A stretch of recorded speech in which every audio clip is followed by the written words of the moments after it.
बच्चों हम लोग लास्ट क्लास में स्टार्ट किए थे सांसों की ज़रूरत। जी हाँ, ब्रीदिंग एंड गैसियस एक्सचेंज। तो आज हम लोग सीखेंगे मैकेनिज्म, किस तरीके से हम सांसों को लेते हैं और कैसे छोड़ते हैं। तो देखिए यहाँ पे मैकेनिज्म ऑफ ब्रीदिंग हम लोग देखेंगे आज। ये दो स्टेज है भाई, कौन कौन सा? एक को कहते हैं इंस्पायरेशन और दूसरे को एक्सपायरेशन, या इसी को इनहेलेशन कहते हैं इंस्पायरेशन को, और एक्सपायरेशन को एक्सहेलेशन बोलते हैं। कहीं कहीं आपको क्वेश्चन में ये भी लिखा हुआ मिल सकता है। तो यहाँ पे हम लोग देखेंगे, सबसे पहले समझ लेते हैं, उसके बाद हम एक एक लाइन पढ़ते हुए चलते हैं। देखिए यहाँ पे हम लोग देखेंगे, ये सबसे पहले हम इस फिगर की बात करेंगे। इसमें क्या बताया गया भाई? ये हो रहा है जिसे कहते हैं इंस्पायरेशन। देखिए यहाँ पे क्या है, ईयर आ रही है अंदर, लंग्स के अंदर। जब सोचो किसी के अंदर आप ईयर डालोगे तो उसकी साइज इंक्रीज होगी, यानी कि पल्मोनरी वॉल्यूम क्या होगा? इंक्रीज होगा। और जब वॉल्यूम इंक्रीज होगा तो वहाँ पे प्रेशर डिक्रीज होगा। अब भाई वॉल्यूम कैसे बढ़ेगा? वॉल्यूम तब बढ़ेगा जब वहाँ पे जो मसल्स हैं, ये मसल्स बाहर की तरफ जाएंगे, यानी कि उसमें क्या होगा? कॉन्ट्रैक्शन होगा, और उसके बाद डायाफ्राम थोड़ा नीचे की तरफ शिफ्ट हो जाएगा। तो यहाँ इस फिगर में देखिए, जैसे ईयर आता गया है वैसे ये रिब्स यानी कि इंटरकॉस्टल मसल्स जो है, ये मसल्स, ये इन मसल्स में स्ट्रेच हुआ, तनाव आया, और इसकी साइज थोड़ा इंक्रीज हो गई। ये डायाफ्राम नीचे की तरफ आ गया होगा यहाँ तक, ठीक है। तो ये है कि क्या, ये इंस्पायरेशन है, यानी कि इसमें क्या हुआ है? वॉल्यूम इंक्रीज कर गया है, वॉल्यूम इंक्रीज किया है, और प्रेशर जो है, ये प्रेशर ये डिक्रीज किया है। ये कैसे? आपने पढ़ा होगा पीबी बराबर एन आर टी। तो यहाँ P inversely proportional to V. तो देखिए अगर वॉल्यूम बढ़ रहा है तो प्रेशर क्या करेगा? डिक्रीज करेगा। तो चलिए एक एक लाइन करके हम लोग देखते हैं कि यहाँ पे क्या होता है। सबसे पहले एक बात और याद रखना है आपको कि जो इंस्पायरेशन है ना, ये इंस्पायरेशन में जो है एनर्जी लगती है भाई। जब हम सांस लेते हैं ना तो मसल्स में कॉन्ट्रैक्शन होता है, और मसल्स में जब कॉन्ट्रैक्शन होगा तो एनर्जी हमें देनी पड़ेगी। और जब सांस छोड़ते हैं तो क्या किसी एनर्जी की ज़रूरत है? नहीं। जैसे आप मान लिया रबड़ कोई है, वो आप स्ट्रेच करते हो, तानते हो लंबा, तो एनर्जी देनी पड़ती है, लेकिन जब छोड़ दो तो अपने स्थिति में वैसे ही आ जाती है। तो वैसे मसल से अपना, तो यहाँ पे आप देख सकते हैं इंस्पायरेशन और एक्सपायरेशन ये दोनों ब्रीदिंग के अंतर्गत आते हैं। तो यहाँ पे देखिए कह रहा है मूवमेंट ऑफ ईयर।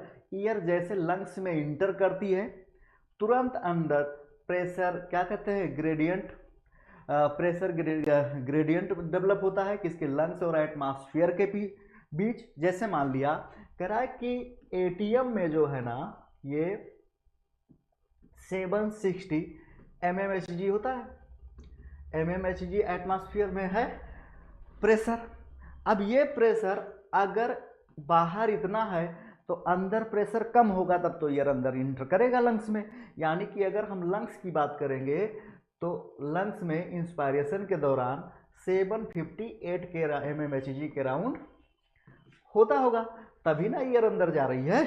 तो ये कहानी है इसकी। आप यहाँ पे देख सकते हैं कि कह रहा है कि यहाँ पे जब प्रेशर ग्रेडियंट डेवलप हुआ होगा कुछ इस तरीके से, तो एयर लंग्स के अंदर गई होगी। अब यहाँ पे देखोगे इंस्पायरेशन में क्या क्या होता है भाई, तो कह रहा है कि इसमें विद इन द लंग्स इन्हें इंट्रा पल्मोनरी प्रेशर बोलते हैं, और ये कम होता है, लेस देन एटमॉस्फेरिक प्रेशर। देखो यहाँ पे मैंने बताया एटीएम का प्रेशर इतना है और लंग्स का इतना है। लंग्स का कम होगा बाहर से, तभी लंग्स के अंदर एयर इंटर करेगी। उसके बाद आप देखिए कह रहा है negative pressure in lungs, lungs में कम होगा एटमॉस्फेयर के रिस्पेक्ट में। अब कह रहे हैं देखिए एक्सपायरेशन में क्या होता है भाई, एक्सपायरेशन में इंट्रा पल्मोनरी प्रेशर हाई होता है, अंदर का प्रेशर ज़्यादा होगा। देखिए ये हम किसकी बात कर रहे हैं? इंस्पायरेशन की। अब बात करेंगे एक्सपायरेशन की। देखिए यहाँ पे आपको पता है ना कि जो एटीएम है, एटीएम में 760 mmHg है, mmHg। यहाँ पे अगर हम लंग्स की बात करेंगे ना तो लंग्स में इससे ज़्यादा हो जाएगा, 762 के राउंड हो जाएगा, तो ईयर इधर से इधर मूव कर जाएगी, यहाँ पे ईयर इधर से इधर मूव करेगी, वही चीज़ें यहाँ पे लिखा हुआ है। तो देखिए कह रहा है कि अगर हम डायग्राम की बात करें तो यहाँ पे जो मसल्स है ना, एक्सटर्नल और इंटरनल इंटरकॉस्टियल मसल्स, ये जो रिब के बीच में पाई गई है, रिब्स के बीच में, वो क्या करती है, help in the generate of such gradient, कह रहा है ये ग्रेडियंट को डेवलप करने में हेल्प करती है। अब यहाँ पे बात करते हैं इंस्पायरेशन जो इनिशिएट होता है कॉन्ट्रैक्शन से, किसके कॉन्ट्रैक्शन से भाई, तो अभी कुछ देर पहले हम लोग सीख चुके हैं कि ये डायाफ्राम और क्या है, डायाफ्राम के कॉन्ट्रैक्शन से डेवलप होता है, वॉल्यूम इंक्रीज करता है थोरेसिक चैम्बर के अंदर, और एंटीरियर पोस्टीरियर एक्सिस पे, यानी कि ऐसे एंटीरियर पोस्टीरियर एक्सिस पे थोड़ा इंक्रीज हो जाता है। जब हम सांस लेते हैं तो ऐसा नहीं लगता कि चेस्ट थोड़ा फूल गया हो, तो उस तरीके से जो है यहाँ पे देख सकते हो, कह रहा है कि the contraction of external intercostal muscles जो हैं, जो रिब्स के बीच में पाई गई, उनमें क्या होता है, कॉन्ट्रैक्शन होता है, और ये चीज़ें देखने को मिलती हैं। तो यहाँ पे आप देख सकते हैं, यहाँ पे दिया गया है भाई, हमने आपको इंस्पायरेशन बताया, थोड़ा एक्सपायरेशन वाला फिगर देख लेते हैं, उसके बाद में हम एक एक लाइन पढ़ते हुए चलते हैं। देखिए यहाँ पे क्या दिखाया गया कि ईयर बाहर जा रही है, क्या हो रही है, ईयर बाहर की तरफ जा रही है। मैंने क्या बताया कि जो एटीएम है, एटीएम में 760 होता है, पर लंग्स में यहाँ पे एटीएम से थोड़ा क्या होगा, ज़्यादा होगा, यानी कि अगर हम लंग्स की बात करें तो 762 के राउंड mmHg के राउंड होगा, hg ये भी mmHg में होगा भाई।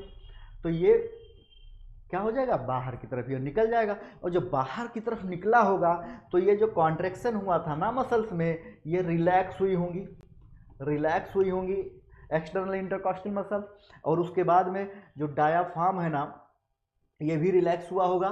तो इस तरीके से यहाँ पे वॉल्यूम क्या हुई, यहाँ पे वॉल्यूम डिक्रीज हुआ होगा। इससे पहले क्या था, इंस्पायरेशन में वॉल्यूम इंक्रीज किया था, ज़्यादा ईयर अंदर आ गया था, ईयर भर गया था। अब वो वॉल्यूम जब कम होगा तो प्रेशर खुद क्या हो जाएगा, इंक्रीज हो जाएगा। तो वहाँ यहाँ पे अगर प्रेशर, ये वॉल्यूम डिक्रीज हो रहा है, तो प्रेशर क्या बोलोगे भाई, प्रेशर यहाँ पे इंक्रीज कर गया होगा। तो इस तरीके से आप इसे सीख सकते हैं। तो यहाँ पे हम देखें इसे, तो ये लाइनों में लिखा गया है, कैसे देखिए, यहाँ पे लिखा हुआ है, एक एक करके देख सकते हो। करा increase the volume of thoracic chamber dorsoventral axis में, ये जो है इंक्रीज कर जाएगा साइज जब हम सांस लेते हैं। तो करा overall increase in thoracic volume, और similar increase the pulmonary volume. ये सारा के सारा हम बता चुके हैं आपको कि वॉल्यूम इंक्रीज कर जाएगा। उसके बाद कह रहा है कि increase the pulmonary volume, decrease intra pulmonary pressure decrease हो जाएगा to less than atmospheric pressure. वही चीज जो भी कुछ समय पहले हम लोग सीख रहे थे। कह रहा है कि which forces the air of outside to move into the lungs.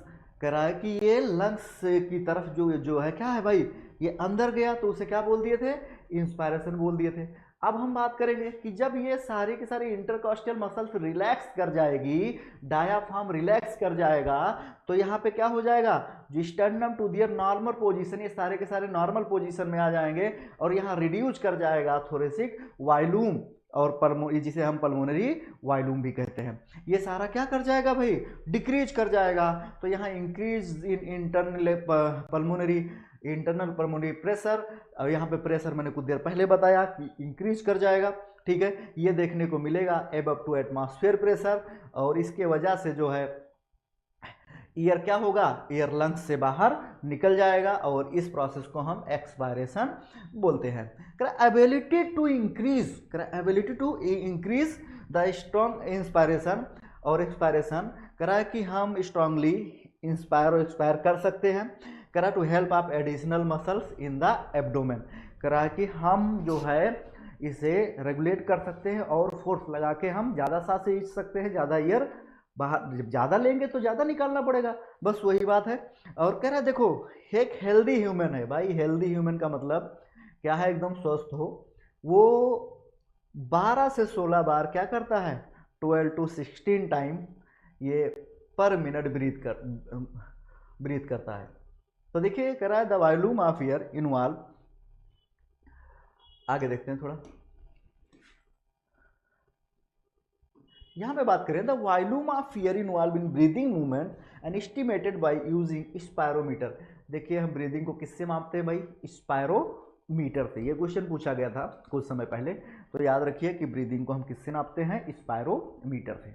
यहाँ पे देख सकते हैं can help of clinical pulmonary function, ये भाई इन चीज़ों को नापने में हेल्प करता है। अब बात करेंगे सबसे इम्पोर्टेंट टॉपिक का, जो कि हर टाइम आता है और इन्हें याद करना ही पड़ता है, और याद करना ये बड़ी मुश्किल है।